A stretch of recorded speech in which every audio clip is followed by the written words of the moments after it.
we have met, I got a hair in my mouth.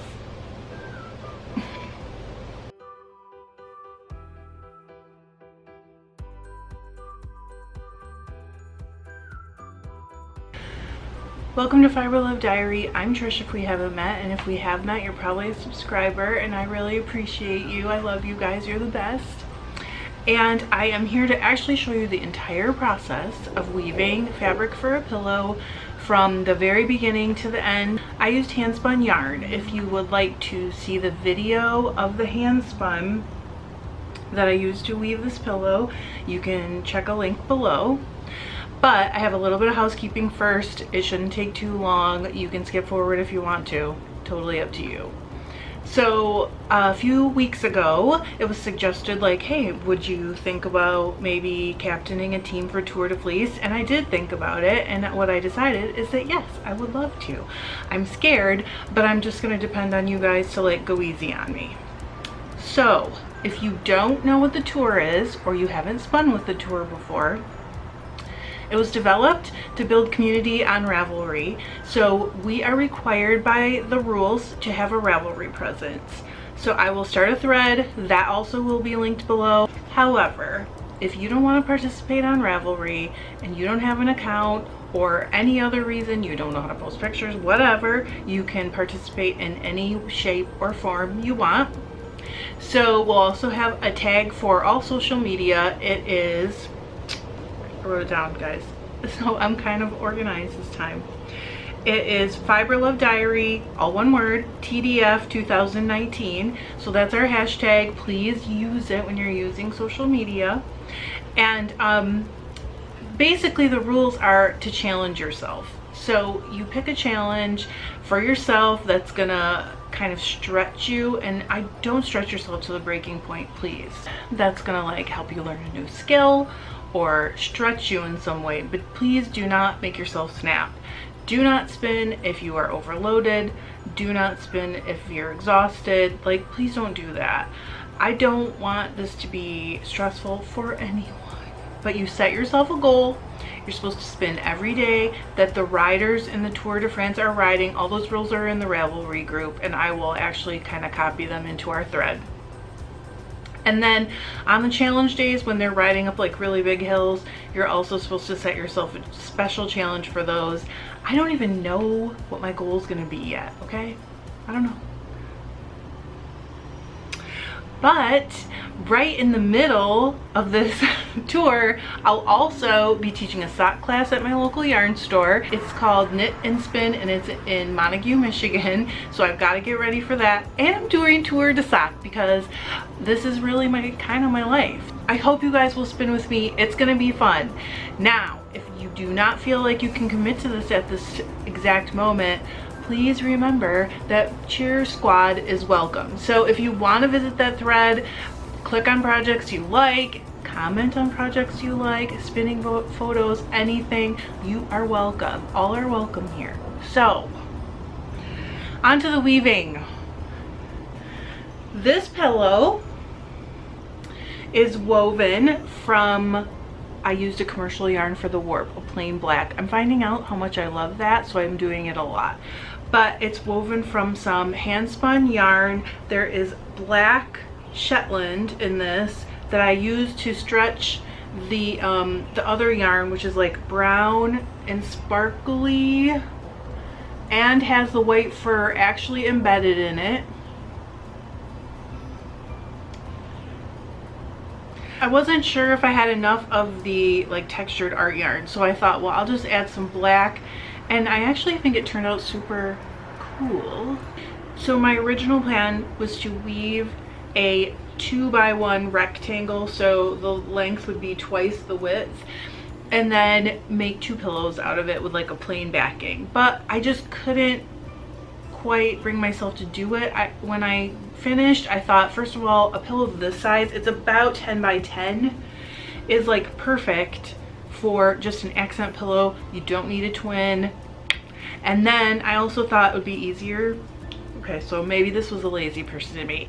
I don't know if you guys remember, but I broke my camera. And then also, to top that all off, I ordered a brand new camera, which was exactly the same as my old camera, and it showed up and it was broken when it got here.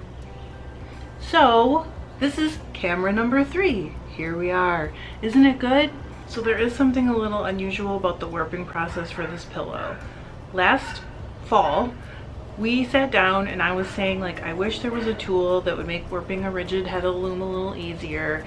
And so my husband and I kind of sat down and together we basically designed one, and then he took it to a guy locally who does like woodworking and makes signs and stuff, and he made me one. But we're gonna change it a little bit and make another iteration, but I love it. You guys, it's the coolest thing I've ever like thought of and actually had come all the way to a finished object probably ever. So I'm gonna warp with it. You're gonna see that it's like so super awesome for warping all by yourself on a rigid Heddle loom, and I hope you guys enjoy the video. The weaving was very fun. It went so fast.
While I was waiting, I sewed the pillow. So, I'm sorry I didn't film it.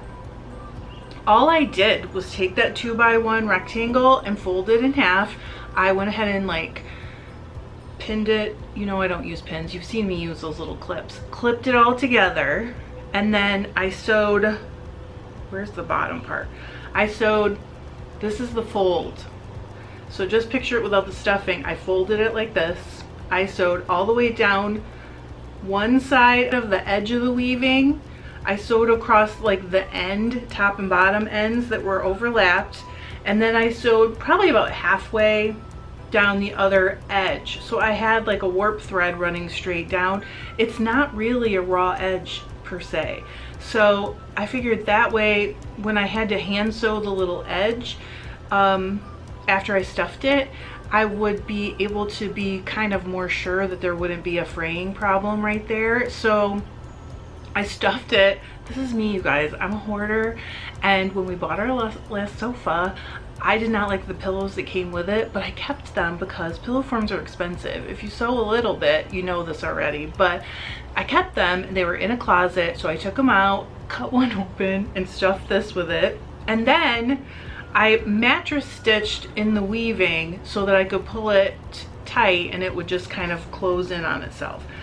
So I guess if you guys are interested, I will do another one and show you the sewing process. Let me know down below if you are.